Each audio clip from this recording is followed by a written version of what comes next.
نحمدہ ونصلی علی رسولہ الکریم اما بعد فاعوذ باللہ من الشیطان الرجیم بسم اللہ الرحمن الرحیم رب اشرح لی صدری ویسر لی امری واحلل عقدۃ من لسانی یفقہوا قولی واجعل لی وزیرا من اہلی آمین یا رب العالمین۔ سورۃ البقرہ کا ہم مطالعہ کر رہے ہیں۔ آج 4 آیات کا مطالعہ کریں گے، آیت نمبر 133 سے 136 تک۔ أَمْ كُنْتُمْ شُهَدَاءَ إِذْ حَضَرَ يَعْقُوبَ الْمَوْتُ إِذْ قَالَ لِبَنِيهِ مَا تَعْبُدُونَ مِن بَعْدِي قَالُوا نَعْبُدُ إِلَٰهَكَ وَإِلَٰهَ آبَائِكَ إِبْرَاهِيمَ وَإِسْمَاعِيلَ وَإِسْحَاقَ إِلَٰهًا وَاحِدًا وَنَحْنُ لَهُ مُسْلِمُونَ تِلْكَ أُمَّةٌ قَدْ خَلَتْ لها ما كسبت ولكم ما كسبتم ولا تسألون عما كانوا يعملون وقالوا كونوا هودا أو نصارى تهتدوا قل بل ملة إبراهيم حنيفا وما كان من المشركين قولوا آمنا بالله وما أنزل إلينا وما أنزل إلى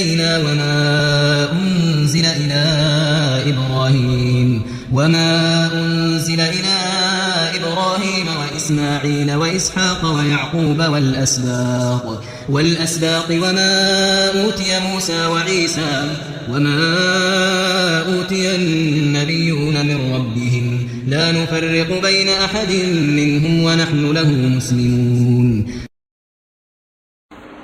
اب تھوڑی سی اس کی تفسیر کرتے ہیں جو کہ مختلف علماء کرام نے کی ہوئی ہے۔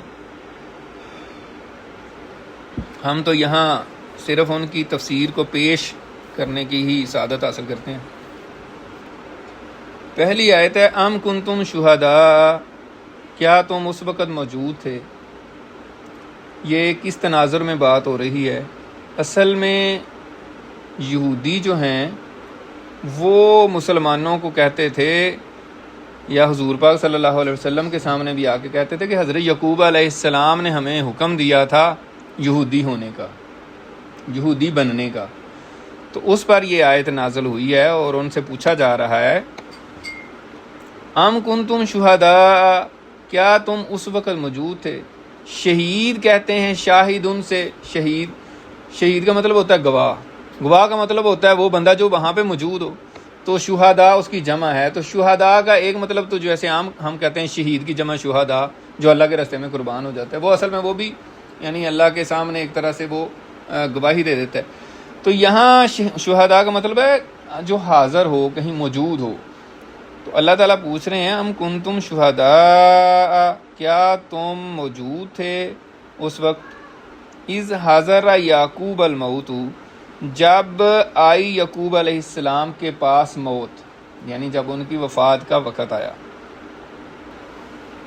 اب تھوڑی سی عربی گرامر کے حوالے سے جو ہے نا انشاءاللہ ہم پڑھیں گے بھی عربی گرامر، اور آپ لوگوں نے جنہوں نے پڑھی ہے، یہاں حاضرہ کا مطلب ہے حاضر ہونا، فعل ہے، یعقوب یہاں مفعول ہے، ٹھیک ہے، اور الموت وہ فاعل ہے۔ تو یہ ترتیب آگے پیچھے ہوئی ہے، اس لیے اس کو غور سے پڑھنے کی ضرورت ہے۔ اگر کوئی الٹا پڑھے گا حاضرہ یعقوب الموت پڑھے گا تو وہ سارا مطلب غلط ہو جائے گا، ٹھیک ہے۔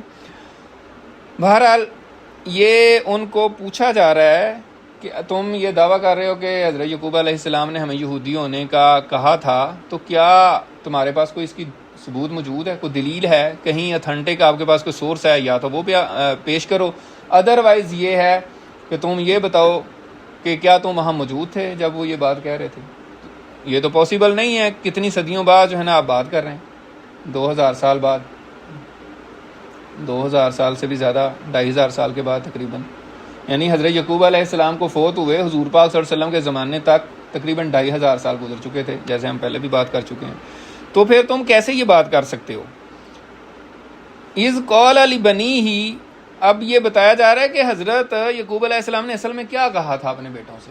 تم کہہ رہے یہودی انہوں نے کہا تھا بننے کا، لیکن ایسی بات نہیں ہے۔ اذ قال لبنیہ، جب حضرت یعقوب علیہ السلام نے اپنے بیٹوں سے فرمایا تھا ما تعبدون من بعدی، تم کس کی عبادت کرو گے میرے بعد۔ تو اصل میں ایک دو چیزیں تھوڑی سی میں ایز اے تاریخ بھی بیان کر دوں. حضرت یعقوب علیہ السلام جو ہے، ہم سب کو پتہ ہے کہ حضرت یوسف علیہ السلام جب مصر آ کے بک گئے اور پھر جیل میں رہے اور پھر جو ہے وہ عزیز مصر بن گئے، وزیر اعظم سمجھ لیں مصر کے یا وزیر خزانہ. تو وہاں پہ فلسطین میں کنعان میں حالات بہت خراب تھے، قحط پڑا ہوا تھا. تو حضرت یوسف علیہ السلام نے سارا خاندان اپنا جو ہے وہ مصر بلا لیا تھا، اپنے والد محترم حضرت یعقوب علیہ السلام اور اپنے سارے بھائی اور ان کی ساری مطلب ان کے اولاد بچے سارے خاندان کو یعنی ٹوٹل. تو حضرت یعقوب علیہ السلام پھر حضرت یوسف علیہ السلام کے مطلب وزیر اعظم ہوتے ہوئے کئی سال جو ہے وہ مصر میں رہے ہیں. اور پھر آخرکار اللہ تعالیٰ کا جو مقرر کیا ہوا وقت ہوتا ہے وہ جب ان کا آ گیا، ان کی وفات کا وقت آ گیا، تو انہوں نے دیکھا حضرت یوسف علیہ السلام بے شک وہ وزیر خزانہ تھے یا وزیر اعظم تھے، لیکن پورے مصر میں ساری لوگ مسلمان نہیں ہوئے تھے. ٹھیک ہے، تو وہاں بتوں کی پوجا کی جاتی تھی. تو حضرت یعقوب علیہ السلام کو یہ بڑی فکر تھی کہ جو ہے نا یہ بت پرستی بھی یہاں چل رہی ہے. تو ان کو اپنی اولادوں کی فکر تھی کہ ان کے کہیں ایمان کو نقصان نہ پہنچے. جیسے ہم نے پچھلے سبق میں بھی یہی بات پڑھی تھی، اور پچھلے سبق سے ہی یہ سبق جو ہے نا اس لحاظ سے مربوط بھی ہے، اس سے ربط بھی بنتا ہے. تو ان کو بڑی فکر تھی. تو انہوں نے پوچھا تھا کہ تم میرے بعد کس کی عبادت کرو گے. تو یہ سارا تناظر جو ہے نا سلسلہ جو ہے یوں بنتا ہے. تو ظاہر سی بات ہے نبیوں کے بیٹے تھے تو انہوں نے آگے جو جواب دینا تھا وہی دیا. قالوا نعبد الہک و الہ آبائک، انہوں نے کہا ہم عبادت کریں گے آپ کے معبود اور آپ کے آباء و اجداد کے معبود یعنی اللہ وحدہ لا شریک کی، جو کہ ابراہیم اسماعیل اسحاق کے بھی معبود رہے ہیں اور جو وحدہ لا شریک ہیں. تو یہاں پہ جو پوائنٹ ٹو بی نوٹڈ ہے وہ یہ ہے کہ جیسے ہم نے پچھلے سبق میں بھی پڑھا، ابھی بار بار وہی بات آ رہی ہے، اور ہم میرے خیال ہے کچھ سبق پڑھتے آ رہے ہیں اور بار بار یہ اولاد کی تربیت، اولاد کی فکر، ایمان کی فکر جو ہے نا تناظر چل رہا ہے کہ ان کے ایمان کی حفاظت کی ہم فکر کریں. تو یہاں پہ بھی وہی بات ہے کہ یہاں پہ انبیاء کی ایک سنت بتائی جا رہی ہے. پیچھے بھی ہم نے پڑھا، انہوں نے کہا کہ تم نہ مرنا مگر مسلمان. حضرت ابراہیم نے، حضرت یعقوب علیہ السلام نے، ہم نے پچھلے سبق میں پڑھا تھا کہ انہوں نے اپنی اولادوں کو یہ وصیت کی تھی کہ اے میرے بچوں تم نہ مرنا مگر مسلمان حالت میں، یعنی فلا تموتن الا وانتم مسلمون، یعنی تمہیں موت آئے تو تم اس حال میں کہ تم مسلمان ہو. تو ہم نے یہ ذکر کیا تھا کہ جس بندے کو یہ نصیحت کی گئی ہو اس کا مطلب کیا ہے. یہ بڑی غور طلب بات ہے. اب ایک کسی کو کہا جا رہا ہے کہ تم اس حال میں مرنا کہ تم مسلمان ہو، اس کا مطلب یہ نہیں ہے کہ جب موت آئے گی تو پہلے تو جو مرضی کرتا رہے فٹافٹ اس وقت مسلمان ہو کے تو وہ مر جائے. ایسا تو نہیں ہے نا، یعنی اس کو ہر لمحے زندگی میں مسلمان رہنا ہے اور مسلمانی والے کام کرنے ہیں، اس کا یہ مطلب ہے. ٹھیک ہے نا. تو اب وہی مضمون آگے پھر چل رہا ہے.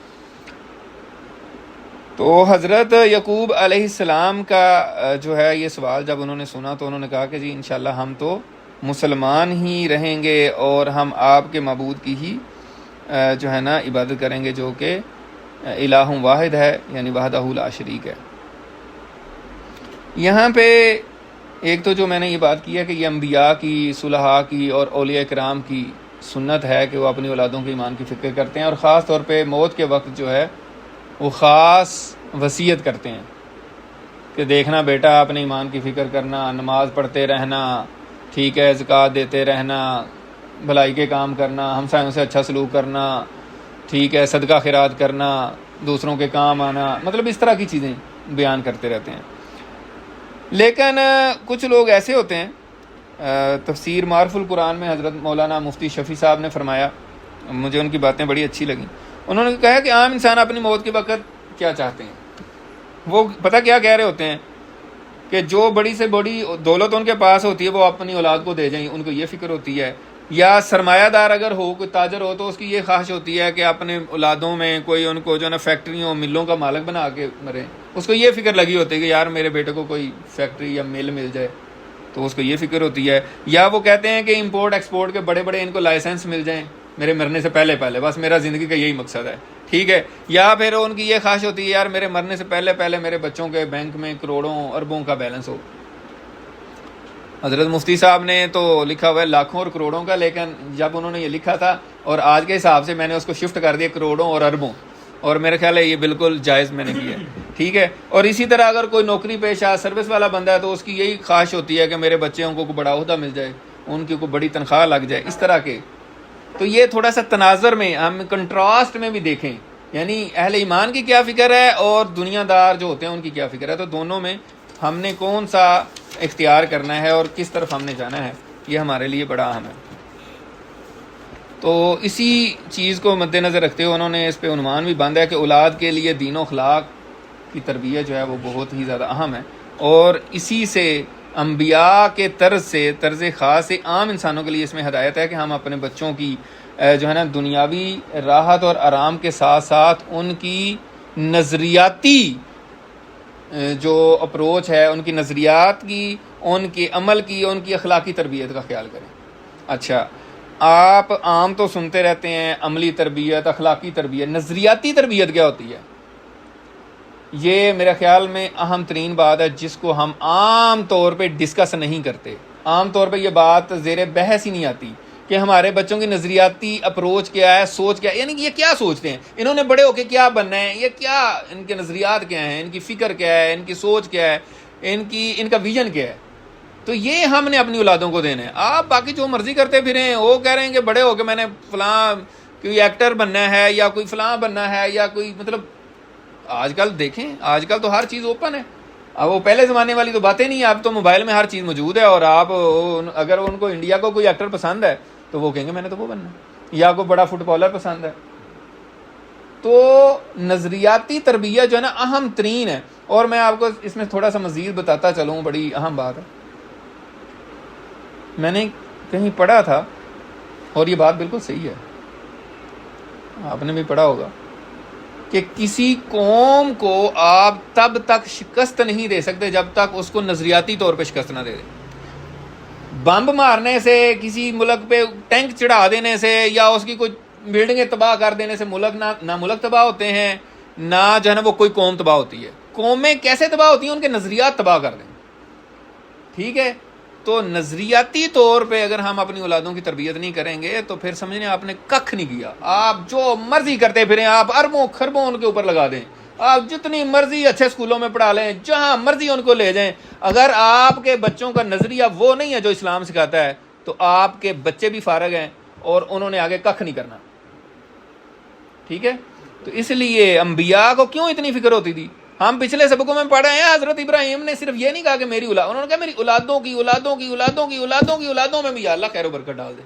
تو 2500 سال بعد حضور پاک پیدا ہو رہے ہیں، 2500 سال بعد دعا قبول ہو رہی ہے، یہ ایک ایسی بات ہے؟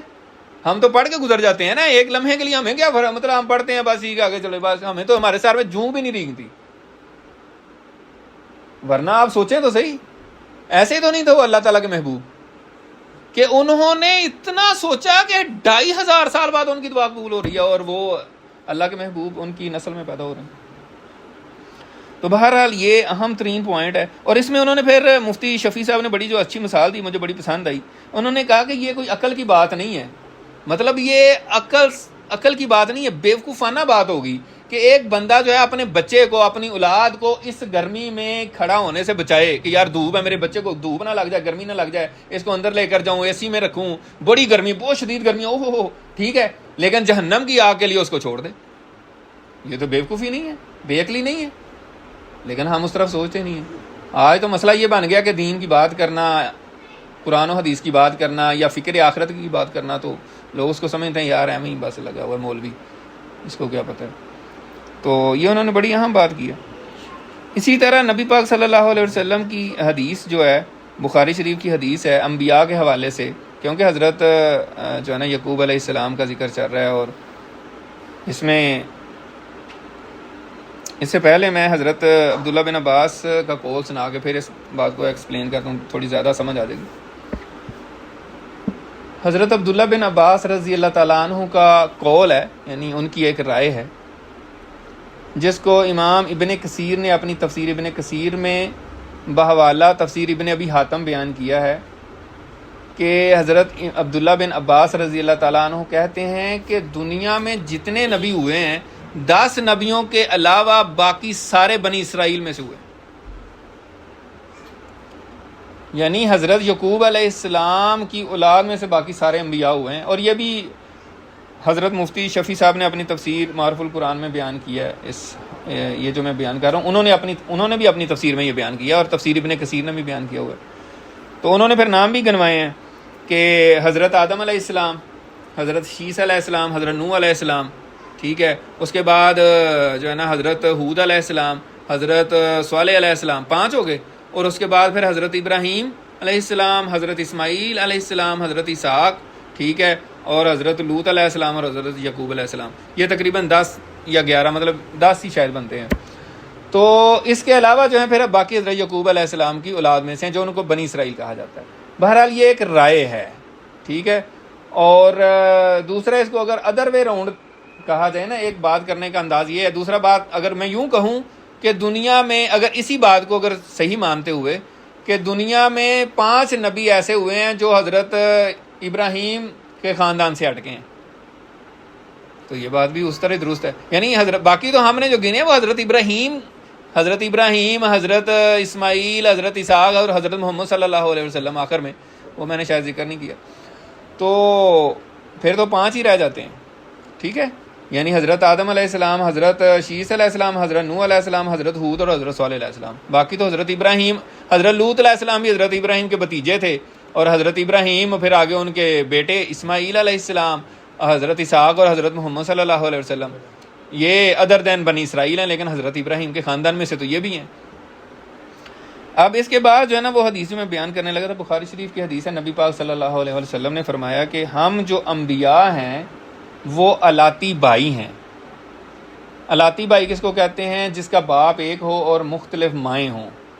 تو مثال سے حضور پاک نے بیان کیا ہے کہ جس طرح الاتی بھائی ہوتے ہیں تو انبیاء بھی جو ہے نا سارے انبیاء جو ہیں ان کا دین ایک ہی رہا ہے اور ان کی شریعتیں مختلف رہی ہیں.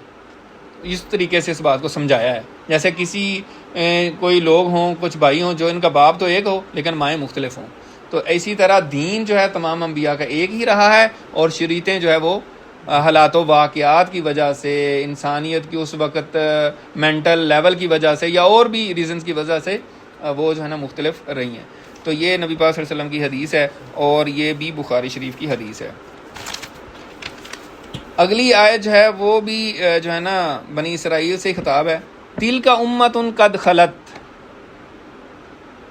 یہ جو بزرگ تھے، یہ جو جماعت تھی اچھے لوگوں کی، وہ گزر چکی ہے. لہا ما کسبت، ان کے لیے وہ ہے جو انہوں نے کمایا، جو انہوں نے نیک اعمال کیے. وَلَكُمْ مَا كَسَبْتُمْ، اور تمہارے لیے وہ ہے جو تم کماؤ گے یا جو تم نے کمایا. وَلَا تُسْأَلُونَ عَمَّا كَانُوا يَعْمَلُونَ، اور تم سے ان کے بارے میں نہیں پوچھا جائے گا کہ وہ کیا کیا کرتے تھے. اس کا جو شان نزول ہے وہ کیا ہے؟ اصل میں یہودی جو ہیں، خاص طور پہ بنی اسرائیل جس میں عیسائی بھی شامل ہیں، ان کو بڑا یہ زوم ہوتا تھا کہ ہم انبیاء کی اولاد ہیں. جیسے ابھی ہم بات کر رہے ہیں، ساری بات یہ کی ہے نا کہ حضرت ابراہیم، پھر حضرت اسحاق، پھر حضرت یعقوب، پھر آگے ان کے 12 بیٹے، تو وہ بیٹوں کی پھر اولادیں چلتے چلتے وہ بہت بڑا قبائل بن گئے. ٹھیک ہے، تو یہ سارا جو ہے یہ کیا ہے؟ یہ نبیوں کی اولاد ہے، باقی نبیوں کی اولاد ہیں، اس میں تو کوئی شک نہیں ہے. تو ان کو بڑا زوم تھا کہ ہم نبیوں کے اولاد ہیں، ہمیں تو آگ چھوئے گی نہیں. ٹھیک ہے، اگر چھوئے بھی کی تو تھوڑی دیر کے لیے اور پھر نہیں. تو اللہ تعالیٰ نے یہاں فرما دیا ہے کہ تِلْکَ أُمَّةٌ قَدْ خَلَتْ، یہ ایک جماعت تھی جو گزر چکے ہیں. ٹھیک ہے، لہا ما کسب، انہوں نے جو نیک اعمال کیے ہیں نا وہ ان کے تھے، ان کی کمائی تھی. یہ نہیں ہے کہ کمائی کوئی کرے اور کھائے کوئی، اس طرح نہیں ہے، ایسا نہیں چلے گا. ٹھیک ہے، وَلَكُمْ مَا كَسَبْتُمْ، اور تمہارے لیے وہ ہے جو تم کماؤ گے. ٹھیک ہے نا. اور اسی طریقے سے کہیں پہ بھی مسلمانوں میں بھی یہ نہیں ہے کہ ان کے لیے مسلمان ہیں کوئی بھی ہے تو اگر کسی کے بزرگوں نے اچھے کام کیے ہوئے ہیں تو یہ نہیں ہے کہ اولاد کچھ بھی نہ کرے، کوئی نیک کام نہ کرے اور کہے جی ہمیں بھی وہ سارا رتبہ مل جائے گا، ایسا نہیں ہے. اور اسی طرح اس کے کنورس، اس کا جو دوسرا پہلو ہے، اپوزٹ پہلو جو ہے وہ یہ ہے کہ اگر کسی کے والدین نے کچھ غلط کیا ہوگا تو اس کی اولاد سے نہیں پوچھا جائے گا، اس کو اس کی سزا نہیں دی جائے گی. تو دونوں باتیں ایٹ اے ٹائم درست ہیں. ٹھیک ہے نا. قرآن مجید میں ہے کہ ولا تازر وازرۃ وزر اخری، کہ کوئی بوجھ اٹھانے والی، کوئی جان جو بوجھ اٹھانے والی ہے وہ دوسرے کا بوجھ نہیں اٹھائے گی. یہ نہیں ہو سکتا کہ کوئی غلط کام کرے اور اس کا خمیازہ کوئی دوسرا بھگتے. یہ دین کا بڑے واضح طور پہ پیغام ہے. اچھا اسی طرح ہمارے ہاں، یہ تو میں نے یہودیوں سے خطاب کی بات کی ہے، ہمارے ہاں بھی، ہمارے معاشرے میں بھی کچھ لوگ یہ سمجھتے ہیں کہ فلاں بزرگ کے ساتھ ہم اپنا تعلق قائم کر لیں گے تو پھر وہ ہمیں نا جنت میں لے جائیں گے، ایسے پکڑ کے چل بھائی آ جا تو میرے نال، ٹھیک ہے. اور مطلب ایسی باتیں سننے کو ملتی ہیں جو بڑی ہی عجیب و غریب ہیں. ہمارا دین جو ہے نا، یہ اسلام جو ہے، یہ کوئی گپ شپ نہیں ہے، یہ کوئی ایسی باتیں نہیں ہیں کہ جیسے افسانوی قصے ہوتے ہیں کہ بس ٹھیک ہے وہ ایسے ہوا ویسے، ایسا نہیں ہے. یہاں پہ جو قرآن مجید میں بات آ گئی ہے، اللہ تعالیٰ بار بار کہہ رہے ہیں آمن و عامل الصالحات، جنہوں نے جو ایمان لایا اور نیک اعمال کیا. بار بار یہی آتا ہے. اب قرآن پاک پڑھیں گے نا، جگہ جگہ یہی آئے گا، جنہوں نے ایمان لائے پھر نیک اعمال کیے، ٹھیک ہے نا. تو ایمان کے بعد نیک اعمال کرنا ضروری ہے، ٹھیک ہے. اور ہمارے ہاں، ہمارے ملک میں خاص طور پہ اس طرح کی باتیں بڑی چلتی ہیں. اسی طرح انوار القرآن تفسیر ہے مولانا عاشق الہی صاحب کی، انہوں نے اس میں لکھا ہے، یہ میں بزرگوں کی جو تفاسیر ہیں انہی کی حوالے سے بات کر رہا ہوں، میں اپنی کوئی رائے نہیں پیش کر رہا ہوں. تو انہوں نے لکھا کہ بعض سادات جو ہیں، سادات یا جو مطلب کیا کہتے ہیں، پیروں کے جو بیٹے ہوتے ہیں آگے، سید زادے اور پیر زادے، جو ان کو یہ زوم ہوتا ہے کہ ہماری گدی بڑی ہے اور ہم سید زادے ہیں، نبی پاک صلی اللہ علیہ وسلم کی اولاد میں سے ہیں، تو ہم تو بخشے بخشائیں. اور پھر ان کو کیا زوم ہوتا ہے، پھر علماء اکرام بھی کچھ ایسے ہوتے ہیں جو ان کو اس طرح، اور اب معاشرے میں بھی اس طرح کی پریزنٹیشن ان کی ہوتی ہے کہ بس نا ایسا ہی ہے، ٹھیک ہے نا. لیکن نبی پاک صلی اللہ علیہ وسلم کی تعلیمات کیا ہیں؟ بخاری شریف کی حدیث ہے، اس کا مفہوم یہ ہے کہ حضور پاک صلی اللہ علیہ وسلم نے ایک دن اپنے خاندان کے لوگوں کو خطاب کیا اور اپنے چچا حضرت عباس بن عبد المطلب سے کہا کہ اے میرے چچا، یا اے اللہ کے رسول کے چچا، اپنے آپ کو آگ سے بچاؤ. پھر کہا اے میری پھپھی صفیہ، اپنے آپ کو آگ سے بچاؤ. اور پھر حضرت فاطمہ رضی اللہ تعالیٰ عنہ کہا کہ اے فاطمہ میری بیٹی، اپنے آپ کو آگ سے بچاؤ، میں تمہارے کچھ کام نہیں آؤں گا. یہ بخاری شریف کی حدیث ہے. یہ کوئی ایسا نہیں ہے کہ کوئی کہے کہ یار یہ دیکھو پھاڑ لو انہوں تے کٹو انہوں، یا کس طرح کی گلاں کرن ڈے، ٹھیک ہے نا. تو جو قرآن و حدیث میں بات ہے اس سے تو انکار نہیں کیا جا سکتا نا. باقی آپ کسی کی رائے سے بہرحال اختلاف کر سکتے ہیں، کوئی ایسی بات نہیں ہے، لیکن یہ ہے کہ یہ حدیث ہے اور بڑی واضح ہے. تو نبی پاک صلی اللہ علیہ وسلم کی شفاعت اپنی جگہ ہے. وہ یہ ہے کہ انسان نے کوشش کی ہو، نیک عمل کرتا رہا ہو، پھر کوئی کمی کوتاہی ہو جائے گی تو پھر آپ صلی اللہ علیہ وسلم کی شفاعت تو ہے، اس میں تو کسی مسلمان کا کوئی اختلاف نہیں ہے میرے خیال میں، وہ اپنی جگہ درست بات ہے. لیکن پہلے سے ہی بیٹھ جانا. اب قرآن مجید میں اللہ تعالیٰ کہتا ہے یا ایھا الذین آمنوا قوا انفسکم واہلیکم نارا، اے ایمان والو اپنے آپ کو بھی اور اپنے گھر والوں کو بھی جہنم کی آگ سے بچاؤ. اللہ تعالیٰ کیوں کہہ رہے ہیں؟ اگر اس طرح ہی ہونا ہو کہ بس ٹھیک ہے جس کو پسند ہو وہ اس کو جنت میں لے جائے گا، تو ایسا نہیں ہے. اس لیے ہم سب کو فکر کرنے کی ضرورت ہے. اگلی آیت جو ہے وہ بھی جو ہے نا ان کے حوالے سے ہے، بنی اسرائیل کے حوالے سے. وقالو، اور انہوں نے کہا.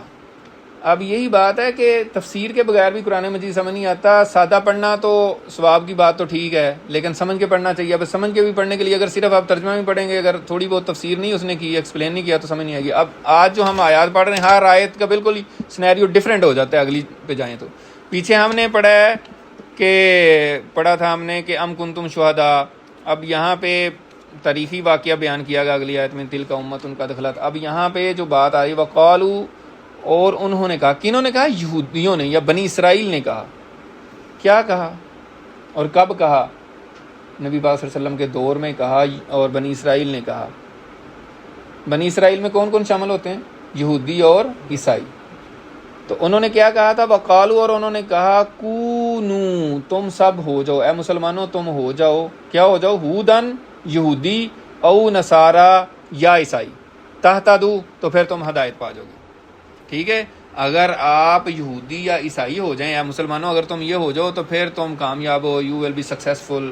ٹھیک ہے، آپ ہمارے دین کو اختیار کر لیں، پھر آپ کو ہم گرین کارڈ بھی دے دیں گے، آپ کو فلاں بھی دے دیں گے، آپ کو یہ بھی دے دیں گے، پھر آپ کا ہم قرضہ بھی اتار دیں گے. مطلب مختلف چیزیں جو بھی آپ سمجھ سکتے ہیں. تو اس وقت بھی انہوں نے یہ کہا. یہ کس نے کہا تھا؟ یہ یہودیوں کا ایک عالم تھا، اس کا نام تھا عبداللہ بن سوریہ. اس نے آپ صلی اللہ علیہ وسلم سے کہا، کہتا ہے کہ ہدایت پر ہم ہیں، ٹھیک ہے، اگر آپ ہمیں فالو کریں تو آپ کو بھی ہدایت مل جائے گی۔ تو اس پر یہ اللہ تعالیٰ نے آیت اتاری کہ یہ آپ سے یہ کہتے ہیں تو آپ ان سے کیا کہیں، کل بل ملت ابراہیم حنیفہ، آپ ان سے فرمائیے، ان کو جواب دیجئے کہ بلکہ ملت ابراہیمی جو ہے وہی صحیح رستہ ہے، وہی جو ہم نے پچھلے درس میں بھی پڑھا کہ ملت ابراہیمی ہی اسلام ہے۔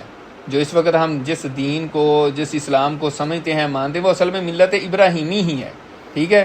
تو یہی اصل دین ہے۔ وما کان من المشرکین، اور وہ مشرکین میں سے نہیں تھے، یعنی حضرت ابراہیم علیہ السلام۔ تو حنیف کا کیا مطلب ہے؟ مفسرین نے اس میں بھی لکھا ہے جو استقامت والا ہو، اخلاص والا ہو، ٹھیک ہے، لا الہ الا اللہ کی شہادت دینے والا ہو۔ پھر جو ہے نا اور اس میں باتیں بتائی گئی ہیں، جو ماں، بیٹی، خالہ، پھوپھی کو حرام جاننے والا ہو نکاح کے حوالے سے، تو اس کو حنیف کہتے ہیں۔ حنیف کا ویسے لفظی مطلب ہوتا ہے یکسو ہو، بالکل ساری دنیا سے کٹ آف ہو کے اللہ تعالیٰ کا ہو رہنے والا شخص حنیف کہلاتا ہے۔ تو حضرت ابراہیم علیہ السلام سے بڑھ کر آپ کے سامنے ہم نے پڑھا کہ حضور پاک صلی اللہ علیہ وسلم سے پہلے اور کوئی ایسا شخص نہیں گزرا۔ قولوا آمنا باللہ، اب اللہ تعالیٰ حکم دے رہے ہیں کہ ان سے کہو، یعنی یہودیوں سے، نصرانیوں سے، یا اہل مطلب مشرکین سے، مشرکین عرب جتنے بھی ہیں، قولو، اے مسلمانوں تم کہو، اللہ تعالیٰ حکم فرما رہے ہیں، آمنا باللہ، ہم ایمان لائے اللہ پر، ٹھیک ہے، ایمان باللہ ہو گیا، وما انزل الینا، اور اس پر جو ہماری طرف نازل ہوا ہے، یعنی قرآن مجید، ہم اللہ پر بھی ایمان لاتے ہیں اور اللہ کی آخری کتاب قرآن مجید پر بھی ایمان لاتے ہیں، وما انزل الی ابراہیم، اور اس چیز پر بھی ایمان لاتے ہیں جو ابراہیم علیہ السلام کی طرف نازل ہوا، یعنی صحف ابراہیم۔ تو یہاں یہ بات جو ہے نا وہ وضاحت طلب ہے کہ 4 کتابیں تو بڑی مشہور ہیں، تورات ہے اور زبور ہے، انجیل ہے، اور پھر قرآن مجید ہے۔ یہ بڑی کتابیں جو ہمیں معلوم ہیں، اور ہمارے اسلامک جو لٹریچر اس میں یہی ہے، ہمیں معلوم ہے کہ یہ 4 کتابیں بڑی نازل ہوئی ہیں۔ لیکن اس کے علاوہ جو ہے انبیاء پر صحائف نازل ہوتے رہے ہیں، تو اسی کی بات ہو رہی ہے، وما انزل الی ابراہیم، اور ہم اس پر بھی ایمان لاتے ہیں جو ابراہیم علیہ السلام کی طرف نازل ہوا، و اسماعیل، اور اسماعیل علیہ السلام کی طرف نازل ہوا، و اسحاق، اور اسحاق علیہ السلام کی طرف، و یعقوب، اور یعقوب علیہ السلام کی طرف۔ یعنی یہ سارے جو نبیوں کی جن کی بات ہو رہی ہے، ان پر بھی اللہ تعالیٰ کی چھوٹی چھوٹی کتابیں نازل ہوتی رہی ہیں، جن کو صحیفہ کہتے ہیں۔ چھوٹی ایک کتابچہ جو ہوتا ہے نا، اس کو صحیفہ کہتے ہیں، بڑی جو کتاب ہوتی ہے اس کو کتاب کہتے ہیں۔ سمجھ آ رہی ہے؟ ٹھیک ہے نا؟ تو صحیفے کی جمع ہوتی ہے صحائف، یعنی زیادہ چھوٹی چھوٹی کتابیں جو ہے نازل ہوئی ہیں، ٹھیک ہے؟ ان سارے نبیوں کی بات ہوگی، ان کی طرف اللہ کے صحیفے نازل ہوئے تھے، ٹھیک ہے؟ اگر کوئی آپ سے پوچھ لے کہ حضرت اسماعیل پہ کوئی صحیفہ نازل ہوا تھا، تو آپ کے پاس جواب ہونا چاہیے جی ہاں نازل ہوا تھا۔ کوئی پوچھے کہ کیسے، تو آپ قرآن مجید میں اللہ تعالیٰ نے کہا ہے، ٹھیک ہے؟ حضرت اسحاق پہ، حضرت یعقوب علیہ السلام پہ، والاسباط، اور ان حضرت یعقوب کی اولاد میں سے۔ اسباط کیا ہوتا ہے؟ قرآن مجید میں یہ کافی الفاظ آتے ہیں، مطلب کہیں جگہ پہ آتا ہے اسباط۔ اسباط جو ہے نا سبت کی جمع ہے، اور اس کا مطلب، لفظی مطلب تو ہوتا ہے کسی چیز کا پھیل جانا۔ جیسے درخت ہوتا ہے، پودا نکلتا ہے تو پھر ایسے اس کی شاخیں پھیلتی جاتی ہیں، تو کتنا بڑا تناور درخت بھی ہو جاتا ہے، اس کی شاخیں، مختلف شاخیں نکل کے پھیل جاتی ہیں، اس کو کہتے ہیں سبت، ٹھیک ہے؟ اور پھر اس کی جمع اسباط ہے۔ اور اس کو جو عام مفہوم اس کا بیان کیا جاتا ہے کہ جیسے کوئی باپ ہے، کوئی بڑا ہے، اور اس کی اولاد اگر پھیلتی جائے تو جن کا باپ ایک ہو اور آگے اولاد پھیل گئی ہو تو اس کو بھی اسباط کہتے ہیں، ان کو بھی اسباط کہتے ہیں۔ اور اس کی تیسری جو توجیہ پیش کی گئی ہے وہ یہ ہے کہ حضرت یعقوب علیہ السلام کی اولاد کو اور ان کی جو آگے نسلیں پھیلتی گئیں ان کو اسباط کہتے ہیں، اور اس کے مقابلے میں حضرت اسماعیل علیہ السلام کی جو اولاد پھیلی ان کو قبائل کہتے ہیں۔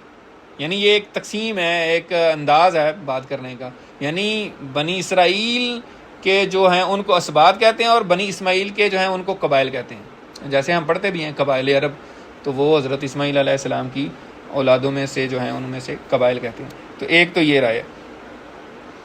ایک بہت بڑے مشہور مفسر قرآن ہے اور ان کی تفسیر بھی بڑی مشہور ہے، پہلے بھی کئی دفعہ ذکر ہوا ہے، علامہ اقبال نے بھی ان کی تفسیر کا ذکر کیا ایک شعر میں، تفسیر کشاف، ٹھیک ہے؟ یہ زمخشری ایک عالم دین تھے بہت بڑے، ان کی یہ تفسیر ہے۔ ویسے وہ اہل سنت سے ہٹ کے تھے، لیکن ان کی جو تفسیر ہے وہ عربی لغت، عربی لینگویج کے حساب سے دنیا کی نمبر 1 تفسیر مانی جاتی ہے. اس سے بڑھ کر آج تک کسی نے بہتر تفسیر نہیں لکھی عربی زبان دانی کے لحاظ سے. عقائد کے لحاظ سے نہیں کہہ رہا، یہ نہ ہو کہ کوئی کہ یار آپ نے کہا تھا ہم نے تو اسی کو بس ماننا شروع کر دیا ہے اور اس میں جو لکھا ہم ایمان لے آئیں. اس کی بات نہیں ہو رہی. ایک چیز لنگوسٹیکلی ہوتی ہے نا کہ ایک زبان دانی، جیسے آپ کہتے ہیں وہ فلاں غالب سب سے بڑا شاعر ہے، ٹھیک ہے، اب اس نے جو بھی اس میں بولا ہو سکتا ہے آپ ایسی باتیں بھی پڑھیں کہ آپ کہیں گے یار یہ تو بڑا غلط اس نے باتیں کی ہوئی ہیں، تو بھائی وہ شاعر کی بات ہو رہی ہے، ٹھیک ہے نا. تو اسی لیے جو ہے نا تفسیر کشاف میں انہوں نے کہا کہ یہ حضرت یعقوب علیہ السلام کے پوتے تھے، ان کو اسباط کہا گیا، ٹھیک ہے جی. تو یہ اسباط کی جو ہے نا یہ تشریح ہے. تو جو اسباط کی طرف نازل ہوا، یعنی وہی بات ہے کہ حضرت یعقوب علیہ السلام کی اولادوں میں سے بھی جو انبیاء آتے رہے، ہم نے پڑھا کہ باقی سارے انبیاء تو انہی کی اولاد میں ہیں. حضرت لاوی جو تھے، حضرت یوسف علیہ السلام کے جو بھائی ہیں، ان کی اولاد میں حضرت موسیٰ علیہ السلام پھر ہوئے ہیں. تو وہ میں جو آپ کو بات بتا رہا تھا کہ حضرت یعقوب علیہ السلام جو ہیں وہ مصر آئے تھے، اور پھر جب انہوں نے دیکھا کہ بتوں کی پوجا کر رہے ہیں تو پھر جب وہ ان کو فوت ہونے لگے تو انہوں نے بچوں کو نصیحت کی. تو پھر جب وہ فوت ہو گئے تھے تو پھر انہوں نے نصیحت کی تھی، اسی وقت یہ بھی کہا تھا نصیحت میں یا وصیت میں یہ بھی تھا کہ مجھے یہاں نہیں دفن کرنا مصر میں، مشرکوں کے اور یہاں بت پرست ہیں. انہوں نے کہا تھا فلسطین واپس لے کر جانا مجھے، اور مجھے میرے والد اور میرے دادا کے ہاں قریب دفن کرنا، یعنی حضرت اسحاق اور حضرت ابراہیم کے پاس. تو پھر وہ فوت ہو گئے. پھر حضرت یوسف علیہ السلام اپنے بھائیوں کے ساتھ جا کے انہوں نے وہاں ان کو دفن کیا. پھر جب حضرت یوسف علیہ السلام نے بھی اسی طرح وصیت کی تھی کہ میں جب فوت ہو جاؤں تو جب بھی اے بنی اسرائیل تم یہاں سے جاؤ تو میرے بھی جسد خاکی کو یہاں سے لے کر جانا ہے. تو پھر حضرت یوسف علیہ السلام جب وفات پا گئے اور ان کے 300 سال بعد یا 400 سال بعد جب حضرت موسیٰ علیہ السلام بنی اسرائیل کو لے کر گئے ہیں تو پھر حضرت یوسف علیہ السلام کی قبر ڈھونڈ کے ان کے جسد خاکی کو بھی لے جا کے ان کو بھی وہاں پہ دفن کیا. تو یہ جو ہے نا بات میں کہہ رہا تھا حضرت یعقوب علیہ السلام کی کہ ان کی اولادوں میں انبیاء آتے رہے ہیں، ٹھیک ہے. تو اسباط اس وجہ سے کہا گیا کہ جو اسباط کی طرف نازل ہوا. وما اوتی موسیٰ، اور جو کچھ دیے گئے موسیٰ علیہ السلام. تو موسیٰ علیہ السلام کیا دیے گئے؟ ایک تو تورات دیے گئے، اور ان کے علاوہ بھی ان کے اوپر کوئی صحیفے نازل ہوئے ہیں، جیسے سورۃ الاعلیٰ میں آتا ہے صحف ابراہیم و موسیٰ، کہ جو کچھ ذکر ہے ان میں صحف ابراہیم میں اور صحف موسیٰ علیہ السلام میں. و عیسیٰ، اور جو عیسیٰ علیہ السلام دیے گئے یعنی انجیل. وما اوتی النبیون، اور جو کچھ دیے گئے باقی نبی یعنی باقی انبیاء کرام کو جو کچھ دیا کہ من ربہم، ان کے رب کی طرف سے. تو باقی نبیوں کو کیا دیا گیا؟ اس پہ میں نے تھوڑی سی ریسرچ کیا اور مجھے پتہ چلا جامعہ بنوری ٹاؤن کراچی کا بہت بڑی یونیورسٹی ہے، اسلامک بہت بڑا مدرسہ جس کو آپ کہہ سکتے ہیں. ان کی تحقیق کے مطابق جو انہوں نے ابھی تک کا لکھا ہے، انہوں نے کہا کہ 100 صحیفے جو ہے نا انبیاء کرام پر نازل ہوئے. لیکن یہ بھی ایک لمیٹڈ تحقیق ہے، کیونکہ اس کے علاوہ ایک دفعہ میں کسی اسکالر کا سن رہا تھا، غالباً ڈاکٹر محمود احمد غازی صاحب کا میں نے سنا تھا، انہوں نے اپنی تحقیق میں بتایا تھا کہ 300 سے زائد صحائف جو ہیں وہ نازل ہوئے ہیں، ٹھیک ہے. اور ہمیں یہ بھی معلوم ہے کہ 1,24,000 پیغمبر کم و بیش جو ہیں آئے ہیں، جن میں سے 313 یا 315 جو ہے رسول تھے، ٹھیک ہے نا، جس کا لیول جو ہے وہ نبیوں سے ظاہر بڑا ہوتا ہے، ٹھیک ہے. تو اسی طرح صحائف کی تعداد بھی 300 سے اوپر ہے، اور یہ بھی ہمیں جو معلوم ہو سکا ہے. اور اسی طرح جو میں حضرت عبداللہ بن عباس کی جو قول کی بات کر رہا تھا نا، انہوں نے کہا کہ تمام انبیاء 10 نبیوں کے علاوہ حضرت یعقوب علیہ السلام کی اولاد میں سے ہوئے ہیں، تو یہ بھی ان کی رائے ہے، اور یہ جو روایت ہے یہ ضعیف ہے. اس کی وجہ بظاہر یہ لگتی ہے کہ اللہ تعالیٰ نے قرآن مجید میں ہی فرمایا ہے کہ ہم نے ہر قوم کے لیے ایک ہادی بھیجا ہے. تو دنیا میں آپ دیکھ سکتے ہیں کہ حضرت یعقوب علیہ السلام سے پہلے ہی دنیا بہت پھیل چکی تھی، اور اللہ تعالیٰ نے ہر جگہ اپنا نبی بھیجا ہوگا. تو ضروری نہیں ہے کہ سارے نبی جو ہے نا حضرت یعقوب علیہ السلام کی اولاد سے ہیں. اور بعض روایات میں یہ بھی میں نے پڑھا ہے کہ بعض مفسرین علماء نے یہ بھی لکھا کہ 5,000 انبیاء جو ہے نا وہ بنی اسرائیل میں سے آئے ہیں. تو یہ بڑا ڈفرینس ہے، کہاں 1,24,000 میں صرف 10 نکال دیں اور کہاں صرف 5,000. تو یہ صرف آپ کے علم میں ایک جو ہے نا اضافہ بھی ہے اس میں. اگلی بات جو وہ بڑی اہم ہے، لا نفرق بین احد منہم، یعنی ہمیں حکم دیا جا رہا ہے مسلمانوں کو کہ تم یہ بات کہو لا نفرق بین احد منہم، کہ ان سارے نبیوں میں سے ہم کسی میں کوئی تفریق نہیں کرتے. تفریق، یہاں تفریق کا مطلب یہ ہے کہ ہم اس طرح نہیں کرتے کہ کسی کو مانے اور کسی کو نہ مانے. ہم تمام انبیاء کو مانتے ہیں اور ان کی تمام کتابوں کو، صحائف کو مانتے ہیں۔ کوئی مسلمان نہیں رہ سکتا اگر وہ کسی نبی کا انکار کر دے یا کسی کتاب کا انکار کر دے، وہ مسلمان ہی نہیں ہے۔ اور یہ جو ہیں یورپ کے لوگ اور جو اسلام دشمن عناصر ہیں اور ہمیشہ مسلمانوں کو جو ہے نا تکلیف دینے کی کوشش کرتے رہتے ہیں، کبھی قرآن کو نعوذ باللہ جلانے کی کوشش کرتے ہیں، یا کبھی نبی پاک صلی اللہ علیہ وسلم کے نعوذ باللہ کارٹون بنانے کی کوشش کرتے ہیں، تو مسلمان جو ہے وہ ان کو اس طرح جواب دے ہی نہیں سکتا۔ مطلب یہ کوئی سیاسی پارٹیاں تو نہیں ہیں نعوذ باللہ، یا کوئی ایسی کوئی اور جماعت تو نہیں ہے کہ آپ اس کے لیڈر کو انہوں نے کہا تو آپ کونٹر، اس کے لیڈر کو برا کہہ دیں، ایسا نہیں ہے۔ مسلمان تو کوئی اپنے منہ سے کوئی ایسی بات ہی نہیں کر سکتا، اس کے لیے تو فرض ہے کہ وہ تمام انبیاء کا احترام کرے اور ان کی عزت کرے۔ تو اس وجہ سے وہ ہمارے خلاف جو کرتے ہیں، ہم اس طرح ایسا تو کوئی ہم سوچ بھی نہیں سکتے۔ تو اس لیے ہمارا عقیدہ ہے اور ہم سب مسلمانوں کا عقیدہ ہے کہ تمام انبیاء پہ ہمارا ایمان ہے، اور کوئی اگر ایک کا بھی انکار کر دے گا تو وہ کافر ہو جائے گا۔ ایک تو یہ بات ہے۔ لیکن یہاں پہ جو بات تھوڑی سی وضاحت طلب ہے وہ یہ ہے کہ مسلمان تو کہہ رہے ہیں لا نفرق بین احد منہم، لیکن باقی کیا کر رہے تھے؟ مشرکین مکہ یا مشرکین عرب کا کیا عقیدہ تھا اس وقت؟ تو وہ حضرت موسیٰ علیہ السلام کو بھی نہیں مانتے تھے، حضرت عیسیٰ علیہ السلام کو بھی نہیں مانتے تھے، اور حضرت محمد صلی اللہ علیہ وسلم کے ساتھ ان کو ویسے ہی دشمنی تھی کہ یہ کہاں سے اپنے آپ کو نبی کہہ رہے ہیں، نعوذ باللہ، ٹھیک ہے۔ تو لیکن جو یہودی تھے وہ حضرت عیسیٰ علیہ السلام کو بھی نہیں مانتے اور حضرت محمد صلی اللہ علیہ وسلم کو بھی نہیں مانتے تھے، اب بھی نہیں مانتے، اور عیسائی جو ہیں وہ حضرت محمد صلی اللہ علیہ وسلم کو نہیں مانتے۔ لیکن دنیا کا واحد مذہب اسلام ہے جو تمام انبیاء کو مانتا ہے۔ پھر لوگ ہمیں کہتے ہیں کہ مسلمان ایسے ویسے، اصل میں مسئلہ یہ ہے کہ اور چیزیں بڑی گڑبڑ ہو گئی ہوئی ہے نا۔ مسلمان اگر سیاسی طور پہ کمزور ہیں یا معاشی طور پہ کمزور ہیں تو اس کا یہ قطعی مطلب نہیں ہے کہ اسلام کمزور ہے۔ علامہ اقبال رحمۃ اللہ علیہ نے 100 سال پہلے کہا تھا کہ اسلام تو اسی طرح طاقتور ہے۔ اسلام کو پوری تاریخ میں اب تک کوئی دنیا کی طاقت کسی بھی طرح کی کوئی نقصان نہیں پہنچا سکی یا شکست نہیں دے سکی، دے ہی نہیں سکتی نا۔ وہ اللہ تعالیٰ کی چیز ہے، اللہ تعالیٰ کا نظام ہے، اللہ تعالیٰ کی تعلیمات ہیں۔ تو اس لیے اسلام جو ہے وہ بالکل پرفیکٹ ہے، بالکل ٹھیک ہے، بالکل صحیح ہے، اس کی ہر چیز درست ہے۔ دنیا کا کوئی بڑے سے بڑا انٹلیکچوئل آ کے کوئی بھی مسلمانوں کے اسکالر سے بات کرے تو اس کو اس کا شافی اور وافی جواب دیا جائے گا۔ باقی یہ ہے کہ ہمارے اپنے اعمال ہیں، ہمارے اندر کمیاں ہو گئی ہیں، ہم نے سستی کی، ہم نے محنت چھوڑ دی، اور بھی جو مسئلے مسائل ہیں، اس وجہ سے ہم سیاسی طور پہ اگر کمزور ہو گئے یا معاشی طور پہ، اس کا یہ قطعی طور پہ مطلب نہیں ہے کہ اسلام کمزور ہے یا اسلام میں کوئی کمی ہے، ٹھیک ہے نا۔ تو جو بھی اسلام کی طرف آئے گا انشاءاللہ تعالیٰ اس کو فائدہ ہی ہوگا۔ لا نفرق بین احد منہم، ہم ان میں سے کسی میں کوئی فرق نہیں کرتے، ونحن لہ مسلمون، اور ہم اللہ تعالیٰ کے فرمان بردار ہیں۔ اللہ تعالیٰ کے جو اللہ تعالیٰ حکم دے ہم اللہ کے حکم کے آگے جھک جاتے ہیں، سرنڈر کرتے ہیں، اپنا سر تسلیم خم کرتے ہیں۔ تو اللہ تعالیٰ ہمیں ایسا ہی بنا دے، اور جو کچھ ہم نے پڑھا ہے سنا ہے اس پر عمل کی توفیق عطا فرمائے۔ آج کے سارے سبق میں جو حاصل سبق ہے، مطلب ہم نے یہ تو قرآن مجید میں پڑھ لیا، سن لیا، اب ہم نے کیا کرنا ہے، ہمارے لیے کیا سبق ہے؟ تو وہ 3 پوائنٹ ہی میں نے لکھے ہیں جو پہلے بھی ہم ذکر کرتے رہتے ہیں کہ اولاد کی مسلسل تربیت اور ان کی نظریاتی دیکھ بھال، ان کی سوچ کیا ہے، ان کا نظریہ کیا ہے، یہ بڑا اہم ہے۔ آپ نے بچوں کی اگر سوچ ڈیولپ نہ کی، ان کو اپنے اسلامک نظریات نہ دیے تو اس کے ذمہ دار آپ ہوں گے، ٹھیک ہے۔ دوسری یہ ہے کہ ایمان کے بعد عمل صالح کرنا ضروری ہے، صرف گلاں دے نال کام نہیں چلنا، ٹھیک ہے۔ اور تیسری بات یہ ہے کہ وفات کے وقت بھی اولاد کو نیک کاموں اور صحیح عقائد کی تعلیم دینا ضروری ہے۔ وآخر دعوانا ان الحمد للہ رب العالمین، سبحانک اللہم وبحمدک، نشہد ان لا الہ الا انت، نستغفرک ونتوب الیک۔ جزاکم اللہ خیر۔